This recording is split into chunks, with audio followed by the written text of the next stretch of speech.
I was a young guy, maybe 12 or 13, I was working on a 92 Dodge Daytona that had a 2.5-liter belt-driven overhead cam 4-cylinder. The engine had overheated and it blew a head gasket.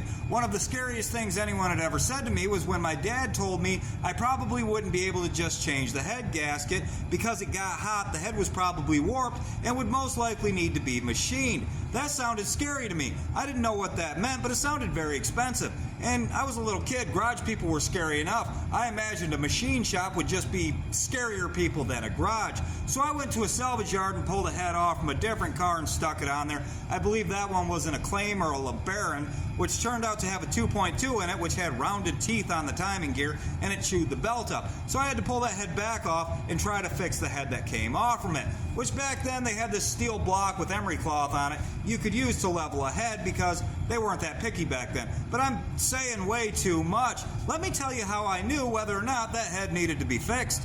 Now the way we do this is lay a straight edge across the head. Then we try to stuff one of these things, which is called a feeler gauge, between the head and the straight edge.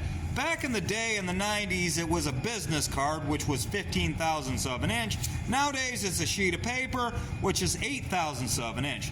I know you're all jealous of my cool camera mount, but we all can't be as cool as me. This is where I'm going to put you while I show you how to do this. I've heard people say to use a 2 thousandths feeler gauge. I do not agree. I use an 8 thousandths feeler gauge, which is the thickness of a piece of paper, or 0.203 millimeter. I go corner to corner first, just lay your straight edge there, don't put any pressure on it, and then just try to wiggle the feeler gauge underneath of it.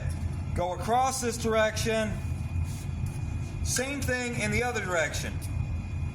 All the way across like this. Focus on your combustion chambers. If you're going to have a problem, usually it's going to be right in the middle. If at any point in any direction you can get the feeler gauge underneath of the straight edge, then your head's warped and it will need to be machined. Older engines, old cast iron engines, there was a steel block you could buy with emery cloth on one side, and you would just gently work it in a circle like this all the way around it. You're not going to get away with that with these engines. This is a LT engine. It's basically an LS. These things are a bit more picky than that.